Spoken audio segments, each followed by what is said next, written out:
This is our chicken pesto tortellini, and I added a little bit of garlic bread. Yum. The ingredients we need for our chicken pesto tortellini dinner is a teaspoon of ground black pepper, tablespoon of natural sea salt. Romano cheese and grated Parmesan cheese are in here. Shredded Romano, grated Parmesan about 1/4 cup. A whole bulb of garlic. And I have some basil that we purchased, didn't use and froze. So I'm going to cut that up. I do have fresh basil, but I'm going to use the frozen stuff just because it's going into pesto. We have shredded chicken that we made on Sunday. You can see that video, baked chicken, crispy baked chicken. It's on the website. And then there's tortellini, 3 cheese tortellini with ricotta, Parmesan, and Romano cheese. You buy whatever you want. No brand supports me, so I support no brand. And you'll definitely need extra virgin olive oil. So this is the basil that was frozen, chopped it up, gonna put it in the food processor. So just a quick note, when you buy fresh basil, if you don't use it all, freeze it right away. Because it stays green, and you can use it for pesto, you can use it for baking with chicken or beef, whatever you want to put basil in. But definitely don't let it sit in your fridge, you have to freeze it. Okay, so this is the cut up frozen basil. Okay, so I'm gonna add all the ingredients, the garlic,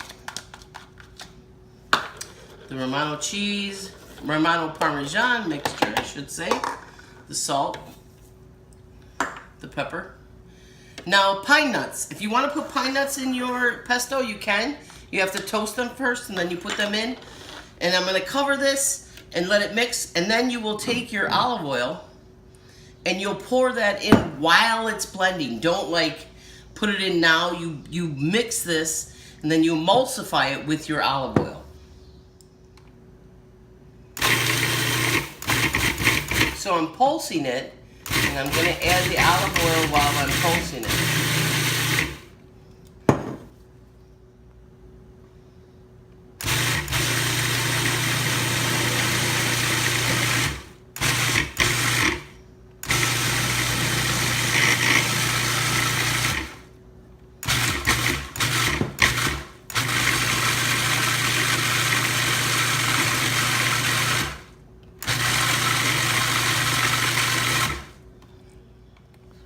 So this is the consistency you want your pesto at.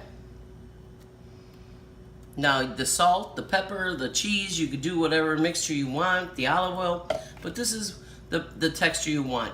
We are going to put it with our chicken and then put this over our tortellini, so it should be delish.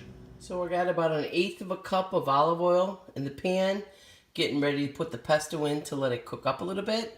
And I also have about 5 quarts of water in the pan for the tortellini. Follow the instructions on whatever tortellini you buy.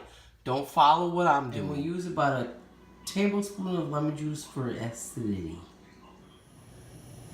So I'm going to heat up about 1/8 cup of olive oil to put the pesto in, so all the basil and the garlic and the cheese and the salt and the pepper and all the goodnesses will kind of meld together. I put the pesto mixture into the olive oil, and I'm going to add 1 tablespoon of lemon juice. So right now, that raw garlic that's in there with the basil and the Parmesan Romano cheese and all the ingredients, and pine nuts if you want it, in the pesto sauce with a little bit of olive oil is cooking very slowly to bring all the flavors out of everything.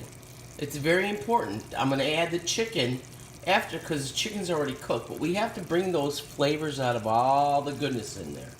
So we're going to put this chicken, which I tore off the bones and put a little bit of the skin in, cut it up, into the pesto sauce. 7 minutes for the tortellini. Water's boiling, so it's almost dinner time. So I put the chicken into the pesto. Over here, I put the tortellini in. Follow the instructions from your package. Pretty soon we'll make this whole dish complete.